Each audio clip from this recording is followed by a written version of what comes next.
E se a história da humanidade tivesse um botão de reset? É exatamente isso que vamos explorar aqui. A narrativa de um mundo que foi, literalmente, lavado pela água. E o recomeço de tudo a partir de uma única família. Vamos entender como essa catástrofe global deu origem a um novo começo e, séculos depois, preparou o palco para um momento que mudaria a história para sempre. Bom, então vamos lá. Estamos no ponto zero da nossa história.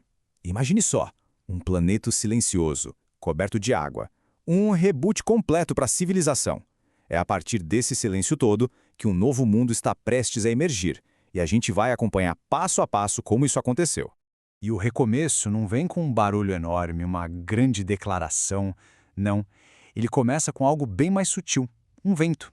Como diz a citação, é esse vento que começa a empurrar as águas do dilúvio. É como se fosse o primeiro suspiro do planeta, o grande sinal de que a Terra secava e uma nova era estava prestes a surgir. O que essa linha do tempo revela é a paciência incrível do processo. Não foi algo instantâneo, de jeito nenhum. A arca só vai repousar no 5º mês. Depois leva mais uns bons meses até os picos das montanhas aparecerem. E Noé, agindo quase como um cientista, começa a enviar pássaros para testar o ambiente. O retorno da pomba com a folha de oliveira é a prova definitiva. A vida vegetal recomeçou. A terra estava finalmente pronta. Pensa só, depois de mais de um ano confinados, a ordem divina finalmente chega. E não era apenas para sair. Era uma diretriz fundamental, uma verdadeira missão: encher a terra de novo. Esse é o mandato que vai definir todo o próximo capítulo da história humana. A primeira coisa que Noé faz em terra firme não é construir uma casa, é construir um altar. E em resposta a esse ato de gratidão, vem uma promessa divina, que se torna a base desse novo mundo. É uma garantia de que, apesar das falhas humanas, uma destruição em massa não vai se repetir. A partir dali, o ciclo de estações, plantio e colheita estava assegurado, trazendo finalmente ordem ao caos. Ok, com a promessa de estabilidade já estabelecida, a narrativa começa a se aprofundar nas regras e nas relações desse novo mundo. E essa próxima fase é marcada por um contraste fascinante. De um lado, uma aliança divina cheia de esperança, do outro, uma falha humana que vai ter consequências bem duradouras. Aqui são estabelecidos os termos e condições, digamos assim, para a nova humanidade. O processo é claro. Primeiro, o mandato de povoar a Terra é reforçado. Depois, a relação com a natureza muda, permitindo o consumo de animais. Mas há um limite crucial, bem claro nos passos 3 e 4. O respeito pela vida. O sangue como símbolo da vida é sagrado. E a vida humana criada à imagem divina é declarada inviolável, exigindo justiça. E para selar essa aliança toda, um sinal visível e universal é dado. O arco-íris aqui não é só um fenômeno natural. Ele é apresentado como um lembrete perpétuo da promessa de Deus de nunca mais destruir a terra com um dilúvio. Uma ponte colorida, sabe, entre o divino e o terreno. Mas mesmo no mundo recomeçado, a natureza humana continua falha. E aqui a gente viu o primeiro grande conflito familiar da nova era. Noé, o herói da arca, se mostra vulnerável. A forma como os filhos reagem a isso define tudo. Cã escolhe a zombaria, a exposição, enquanto Sem e Jafé escolhem o respeito e a honra, cobrindo a vergonha do pai sem nem mesmo olhar. A consequência desse único ato é devastadora. As palavras de Noé, ditas ali no calor do momento, não são só uma repreensão.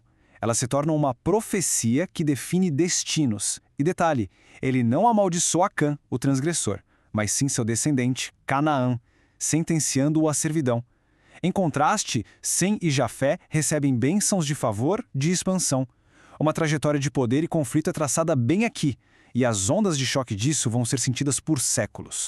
Agora, vamos ver como essa bênção e essa maldição começam a se desenrolar no mapa do mundo. Esta parte é sobre o cumprimento daquele mandato original de encher a terra. A gente está prestes a ver como, segundo esta narrativa, todas as nações do mundo antigo traçam sua origem a esses 3 irmãos. Essa é a pergunta que este texto antigo tenta responder. O que vem a seguir não é só uma lista de nomes difíceis, de jeito nenhum. É, na verdade, a primeira tentativa de criar um mapa etnográfico do mundo, explicando como a humanidade se diversificou e se espalhou. Esse quadro ajuda a gente a organizar essa genealogia complexa. Percebam os padrões. Jafé está ligado aos povos marítimos, às ilhas. Já a linhagem de Cã funda grandes impérios e cidades, tipo Babilônia e Nínive, e inclui os egípcios e os cananeus. E de Sem vem Éber, o ancestral dos hebreus e outros povos da Mesopotâmia. Em essência, Gênesis 10 nos apresenta a chamada Tábua das Nações.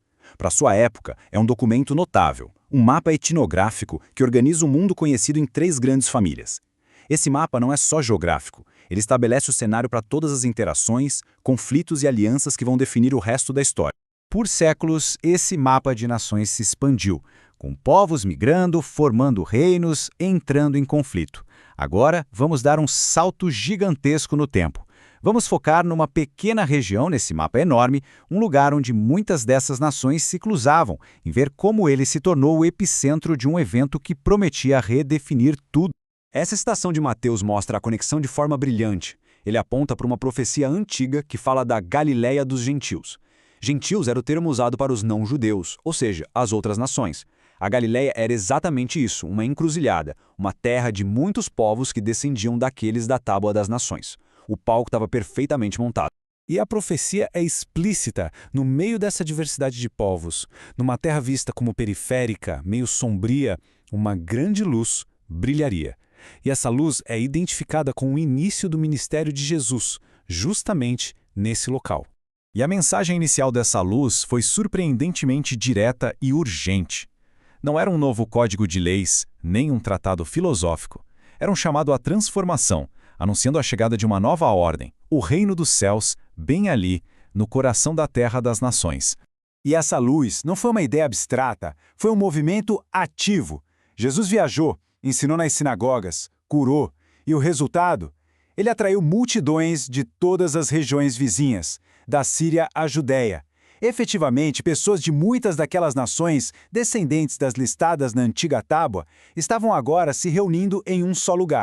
E assim, a gente termina com essa questão para reflexão. Nossa análise traçou uma linha desde um barco de sobrevivência no mundo inundado, passando por um mapa de nações divididas por maldições e bênçãos, até o surgimento de uma nova esperança, precisamente na encruzilhada desses povos. É uma narrativa extraordinária que nos pergunta como um antigo mapa de divisões pode se tornar o palco para uma nova forma de união.